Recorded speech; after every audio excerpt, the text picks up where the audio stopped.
नमस्कार, मैं हूं पूजा सिंह और आपका स्वागत है हमारे इस खास बुलेटिन में।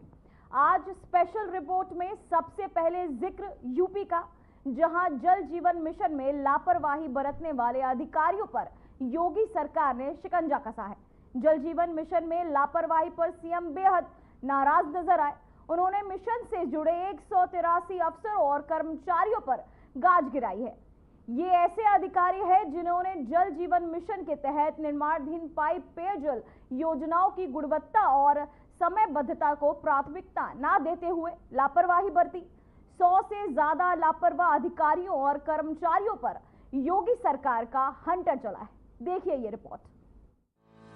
मुख्यमंत्री योगी आदित्यनाथ ने जल जीवन मिशन के तहत निर्माणाधीन पाइप पेयजल योजनाओं की गुणवत्ता और समयबद्धता को सर्वोच्च प्राथमिकता देते हुए लापरवाही बरतने वाले अधिकारियों और कर्मचारियों के खिलाफ कड़ा एक्शन लिया है। जल जीवन मिशन के कार्यों की गुणवत्ता को लेकर मुख्यमंत्री योगी आदित्यनाथ कितने गंभीर हैं, ये उन्होंने एक बार फिर से साफ कर दिया है। सीएम योगी ने यह साफ कर दिया है कि किसी भी सरकारी योजनाओं में कोई भी किसी भी स्तर पर लापरवाही अगर होगी तो वो बर्दाश्त नहीं होगी। यही वजह है कि जल जीवन मिशन के तहत कार्यों की नियमित निगरानी और मूल्यांकन के आधार पर दोषी पाए गए अधिकारियों और कर्मचारियों पर गाज गिरती दिखाई दी है और ये एक्शन योगी सरकार ने खुद लिया है। जल जीवन मिशन में लापरवाही नहीं बर्दाश्त, पेयजल योजना कार्यप्रणाली पर बिठाई जांच। 6 अधिकारी सस्पेंड, 122 अधिकारियों पर गिरी गाज। घोर लापरवाही पर सीएम योगी का सख्त एक्शन। जल जीवन मिशन के तहत अब तक सबसे ज्यादा कार्रवाई अधिशासी अभियंताओं पर की गई है, यानी अब बख्शे नहीं जाएंगे लापरवाह अफसर। अब तक 7 मुख्य अभियंताओं पर अनुशासनिक जांच के निर्देश दिए गए हैं, जबकि 4 के खिलाफ कार्रवाई की गई है। इसके अलावा 5 अधीक्षण अभियंताओं पर जांच बिठाई गई है और 7 अन्य के खिलाफ कार्रवाई की गई है। 59 अधिशासी अभियंताओं पर जांच बिठाई गई है, जबकि 4 को निलंबित किया गया है। वहीं 32 सहायक अभियंताओं पर जांच बिठाकर 2 अफसरों को निलंबित कर दिया गया है। 19 अवर अभियंताओं की अनुशासनिक जांच के निर्देश दिए गए हैं, जबकि इस तरह लापरवाही बरतने वाले कुल 122 अधिकारियों के खिलाफ अनुशासनिक जांच और 55 लोगों को नोटिस जारी किया गया है। साथ ही 6 का निलंबन किया गया है। लापरवाह अफसरों पर कड़ा एक्शन लेते हुए सीएम योगी आदित्यनाथ ने साफ कर दिया है कि राज्य में विकास योजनाओं में अगर लापरवाही बरती जाएगी तो ऐसे लोगों को बख्शा नहीं जाएगा।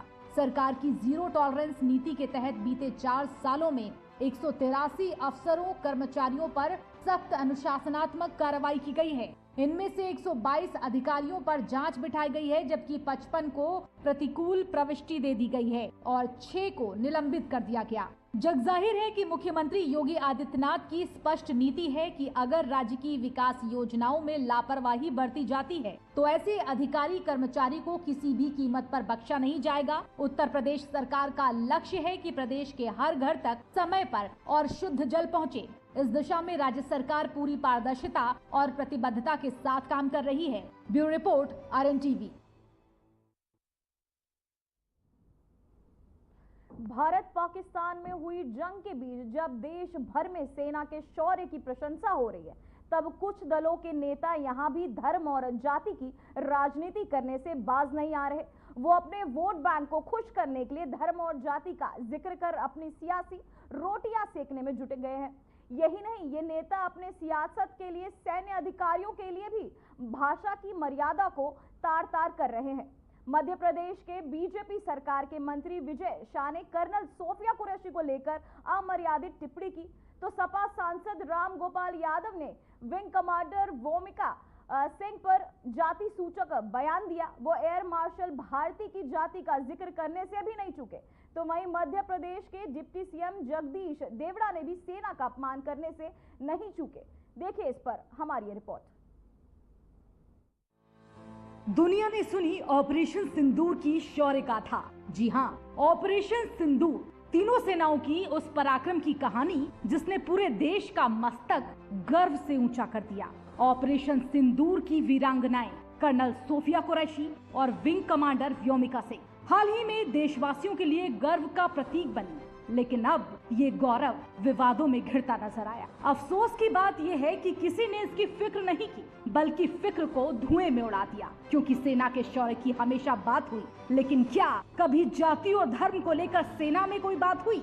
जवाब यकीनन ना में होगा, लेकिन आज ये सब हो रहा है। वैसे तो सेना पर सियासत का साया सालों से मंडरा रहा था। अग्निवीर की आंधी अभी थमी नहीं थी कि सेना में जाति और धर्म की आग फिर से देश के दिलों को जलाने की तैयारी में है।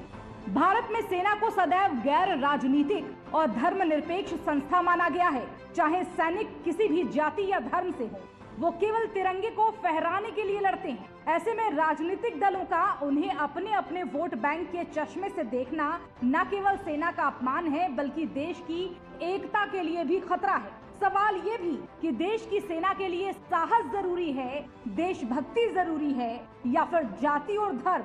जिक्र मध्य प्रदेश के उस मंत्री के आपत्तिजनक टिप्पणी का जिसे लेकर देश में गुस्सा है। जिक्र उस बयान का भी तो सपा के वीर सांसद रामगोपाल वर्मा ने सेना की महिला विंग कमांडर व्योमिका सिंह को लेकर दिया। और साथ ही जिक्र होगा मध्य प्रदेश के ही डिप्टी सीएम के उस ताजा बयान का जिसका विरोध पूरे देश में हो रहा है। 3 दिन में 3 नेताओं के ये शर्मनाक बयान सुनिए। हर झोपड़ी और हर खोपड़े में हलमा होना चाहिए। हलमा मतलब दूसरों के लिए जीना, समाज के लिए जीना। जैसे हमारे मोदी जी समाज के लिए जी रहे, समाज के लिए जान लगा रहे, और जिन्होंने हमारी बेटियों के सिंदूर उजाड़े थे, वही कटे पिटे लोगों को हमने उन्हीं की बहन भेज करके उनकी ऐसी की तैसी करवाई। एक बार मोदी जी के लिए जोरदार ताली बजाएं।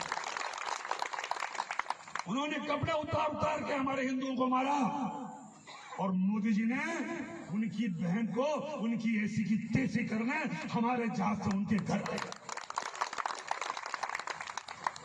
अब मोदी जी कपड़े तो उतार नहीं सकते थे, इसलिए उनके समाज की बहन को भेजा कि तुमने हमारी बहनों को अगर विधवा किया है तो तुम्हारे समाज की बहन आके तुम्हें नंगा करके छोड़े। व्योमिका सिंह हरियाणा की, और पूरा देश की वो सेना, वो सैनिक उनके चरणों में नतमस्तक है। उनके चरणों में पूरा देश नतमस्तक है। उन्होंने जो जवाब दिया है। मध्य प्रदेश के मंत्री को लेकर मामला माननीय अदालत में है। कहते हैं पर उपदेश कुशल बहुतेरे। ये बात सपा के सांसद रामगोपाल यादव पर भी सटीक बैठती है, क्योंकि मध्य प्रदेश के मंत्री को लेकर बीजेपी सवालों के घेरे में ऑलरेडी है। हर तरफ से डिमांड भी है कि मंत्री का इस्तीफा होना चाहिए। दुनिया कह रही है, भारत की जनता कह रही है कि मंत्री का इस्तीफा होना चाहिए, मंत्री पर एक्शन होना चाहिए। लेकिन इसी बीच सपा ने सेल्फ गोल कर दिया। जिस बात को लेकर हमलावर था विपक्ष, विडंबना देखिए। रामगोपाल यादव ने अपने बयान को उचित ठहराते हुए कहा कि मैंने जो कहा सही कहा। हालांकि उन्होंने उल्टा ही मुख्यमंत्री योगी पर आरोप मर दिया कि मेरा बयान किसी ने सही तरीके से सुना ही नहीं। खैर, बीजेपी को बैठे बिठाए एक मुद्दा मिल गया। कल समाजवादी पार्टी के एक नेता ने जिस ढंग से दलित समाज की बेटी का अपमान किया है, भारत माता की बेटी का अपमान किया है, भारत की नारी शक्ति का अपमान किया है, समाजवादी पार्टी के मुखिया अखिलेश यादव जी की अभी तक मुंह बंद है। उनको जवाब देना चाहिए कि उनका स्टैंड क्या है, समाजवादी पार्टी का इस पर क्या कहना है। दलित समाज की बेटी को जाति सुदक शब्दों से पुकारना, इस्तेमाल करना, ये कहां तक उचित है? समाजवादी पार्टी हमेशा समाज में जातीयता की भावना फैला करके समाज में जाति उन्माद फैलाना चाहती है। समाजवादी पार्टी को जवाब देना चाहिए और देश की जनता से माफी मांगनी चाहिए। समाजवादी पार्टी आतंकवादियों की समर्थक पार्टी है। इनका जो ढोंग है वह उजागर हुआ।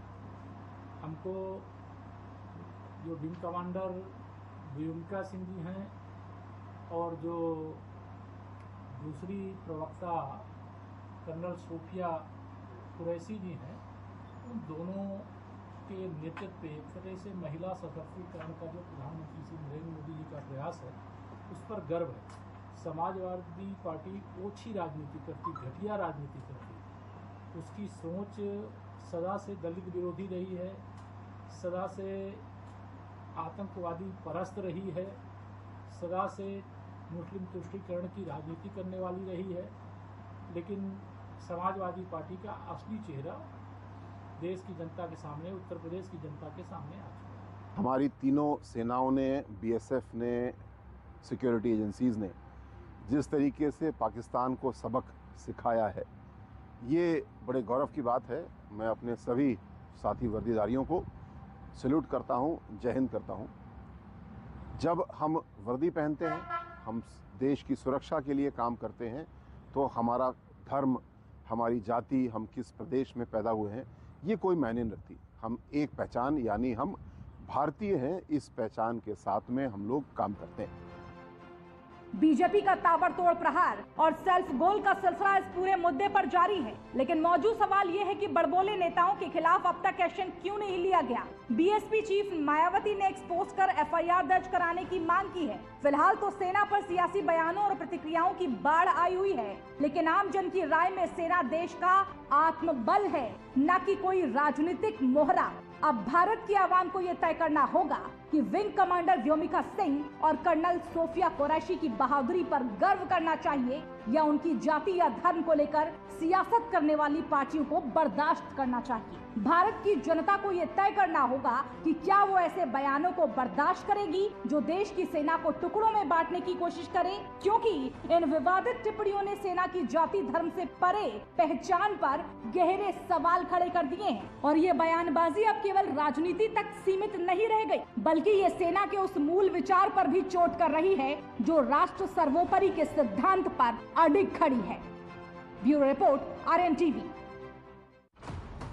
26/11 का मास्टरमाइंड हाफिज सईद है खूनी, यूएन घोषित है आतंकी, 10 मिलियन का इनामी, दी धमकी, पीएम मोदी की जिद नहीं पूरी होगी, बोला कश्मीर की आजादी पर जंग जारी रहेगी। जी हाँ, मोस्ट वांटेड दुर्दांत आतंकी मोहम्मद हाफिज सईद को देखिए, सुनिए, जो अक्सर पाकिस्तान में प्रेस कॉन्फ्रेंस करता है, फौज की सिक्योरिटी में घूमता है और भारत के खिलाफ जहर उगलता है।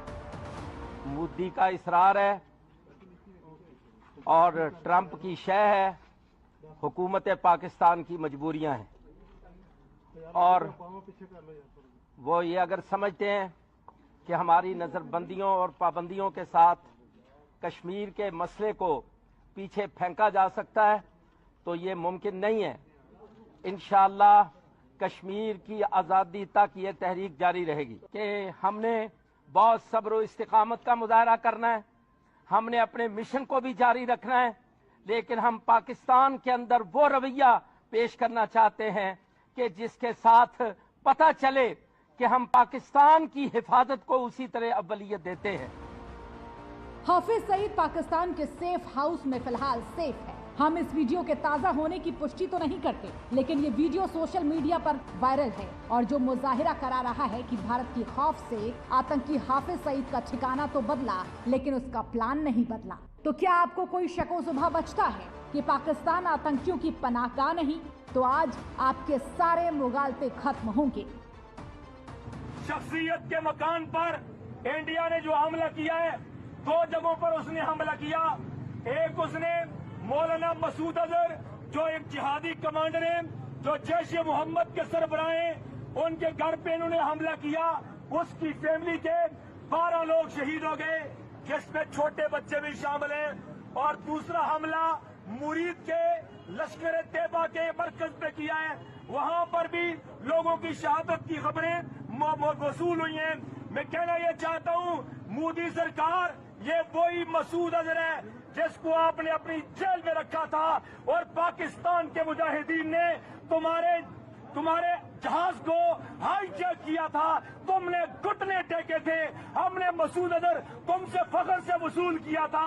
अब मसूद अजहर मैदान में मौजूद है, हाफिज सईद मौजूद है, सलाहुद्दीन मौजूद है, जैश ए मोहम्मद मौजूद है, हिजबुल मुजाहिदीन मौजूद है, हरकतुल मुजाहिदीन मौजूद है। अब इंशाअल्लाहुल अजीज मोदी तेरी धोती को इस्लामाबाद में ला करके छोड़ेंगे इंशाअल्लाह।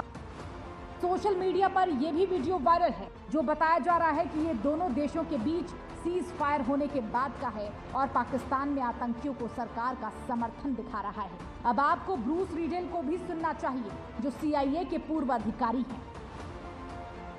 Pakistan supports groups like Lashkar-e-Taiba, the group that attacked Mumbai in November 2008. It doesn't support groups like Lashkar-e-Taiba. As Dan knows better than almost anyone, it runs Lashkar-e-Taiba. Or to put it more accurately, the Army, the ISA, and Lashkar-e-Taiba are one entity that is entwined deeply. We know that from the Mumbai attack.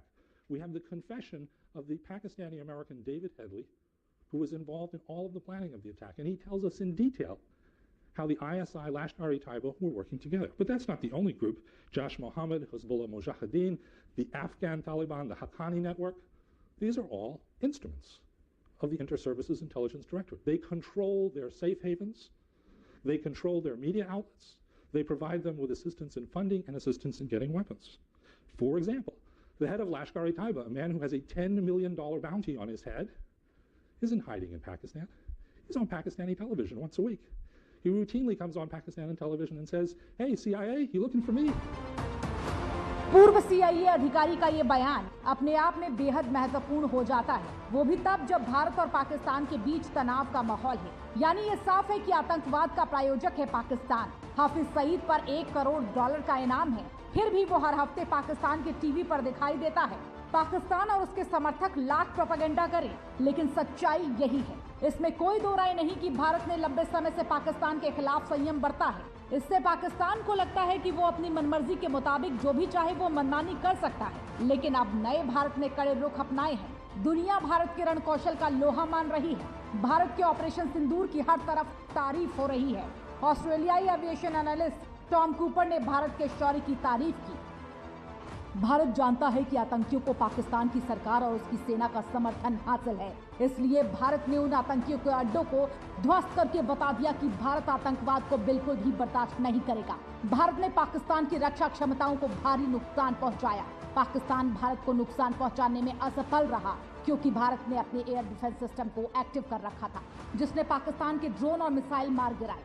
Bharat की जीत साफ क्योंकि इसके सबूत हर जगह हैं कि कैसे भारत ने आतंकी ठिकानों पर टारगेटेड अटैक किया, उन्हें खत्म किया। भारत ने सीमित कार्रवाई के जरिए पाकिस्तान को बता दिया कि भारत अपनी सुरक्षा के लिए किसी भी हद तक जा सकता है। और अब अमेरिका के जाने माने युद्ध विशेषज्ञ जॉन स्पेंसर ने भारत की नई नीति को सराहा। ऑपरेशन सिंदूर आधुनिक युद्ध के मौजूदा दौर में भारत की निर्णायक जीत है, लेकिन मेरी नजरों में ऑपरेशन सिंदूर अभी पूरी तरह थमा नहीं है। ये एक सोचा समझा रणनीतिक विराम है, जिसे कुछ लोग संघर्ष विराम कह सकते हैं, लेकिन भारतीय सेना ने इस शब्द से जानबूझकर दूरी बनाई। मेरे लिए ये कोई मामूली ठहराव नहीं, बल्कि एक ऐसी सैन्य जीत के बाद का दमदार कदम है जो इतिहास के पन्नों में स्वर्णिम अक्षरों में लिखा जाएगा। इसमें 4 दिन की सटीक और शक्तिशाली कार्रवाई में मैंने भारत को एक ऐसी जीत हासिल करते देखा जिसने दुनिया को चौंका दिया। ऑपरेशन सिंदूर ने आतंकी ठिकानों को तबाह करने, भारत की सैन्य श्रेष्ठता को साबित करने, निवारक शक्ति को दूसरा जन्म देने और एक नई राष्ट्रीय सुरक्षा नीति को दुनिया के सामने लाने के अपने लक्ष्यों को न सिर्फ हासिल किया, बल्कि उन्हें कई गुना बढ़ा दिया। ये सिर्फ जवाबी कार्रवाई नहीं, बल्कि भारत की ताकत का शंखनाद था। यकीनन भारतीय सेना ने साहस, सटीकता और संयम के साथ दुनिया के सामने एक बार फिर से अपनी ताकत का लोहा मनवाया। जग जाहिर है कि पाकिस्तान की दोतरफा आतंकी नीति का घड़ा अब भर चुका है। भारत को लेकर पाकिस्तानी सेना के जनरलों की सनक का जवाब उसे बराबर मिल रहा है, जो आगे भी बदस्तूर जारी रहेगा। आतंकियों ने पहलगाम में धर्म पूछकर हमारे निर्दोष लोगों को मारा। उसके बाद आपने जो जवाब दिया उसे पूरी दुनिया ने देखा है। उन्होंने यह नहीं सोचा कि आम नागरिकों ने उनका क्या बिगाड़ा है, उन्होंने ऐसा क्या किया है कि उन्हें मार दिया जाए। पर मैं यह कहना चाहूंगा, आतंकियों ने भारतीयों को धर्म पूछकर देखकर मारा, धर्म पूछकर मारा, तो हमने आतंकियों को उनका कर्म देखकर मारा है। उन्होंने धर्म देखकर बेगुनाहों की जान ली, यह पाकिस्तान का कर्म था। हमने कर्म देखकर उनका खात्मा किया, यह हमारा भारतीय धर्म है। रही बात पाकिस्तान की, तो उसकी बात ही क्या करूं आपसे। वह देश तो मांगते मांगते अपनी जहालत से एक ऐसी हालात में आ गया है कि उसके बारे में यह भी कहा जा सकता है कि पाकिस्तान जहां भी खड़ा होता है वहीं से मांगने वालों की लाइन प्रारंभ हो जाती है। और अब दुनिया के कई देशों के सामने हाथ जोड़ने के बाद अब पाकिस्तान भावी संकट भांपते हुए भारत से सिंधु जल संधि स्थगित न करने को लेकर गुहार लगा रहा है। खत लिखकर भारत से अपने फैसले पर पुनर्विचार करने की अपील कर रहा है। लेकिन कान खोलकर सुन ले पाकिस्तान, भारत साफ कह चुका है कोई हमदर्दी अब नहीं होगी। पीएम मोदी साफ कह चुके हैं राष्ट्र के नाम संबोधन में, 2 टूक कह चुके हैं कि अब खून और पानी एक साथ नहीं बह सकते। भारत का मत एकदम स्पष्ट है। टेरर और टॉक एक साथ नहीं हो सकते। टेरर और ट्रेड एक साथ नहीं चल सकते और पानी और खून भी एक साथ नहीं बह सकता। और इसी के साथ पूरी दुनिया ये समझ चुकी है कि ऑपरेशन सिंदूर में बल का जबरदस्त मगर नियंत्रित इस्तेमाल हुआ। सटीक, निर्णायक और बिना हिचकिचाहट के। आधुनिक युद्ध में इस तरह की स्पष्टता दुर्लभ है। ऑपरेशन सिंदूर का उद्देश्य कहीं कब्जा करना या शासन बदलना नहीं था। ये सीमित युद्ध था जिसे खास उद्देश्यों के लिए अंजाम दिया गया। जो आलोचक ये तर्क देते हैं कि भारत को और आगे जाना चाहिए था, वो इस मुद्दे को समझने में शायद गलती कर रहे हैं, क्योंकि भारत प्रतिशोध नहीं प्रतिरोध के लिए लड़ रहा था। और ये भारत का संयम था, कमजोरी नहीं। ये पीछे हटना नहीं था, ये परिपक्वता थी और ये अनुशासित सैन्य रणनीति का एक प्रदर्शन था। Bureau report, RNTV। फिलहाल रिपोर्ट में बस इतना ही। मुझे दीजिए इजाजत। नमस्कार।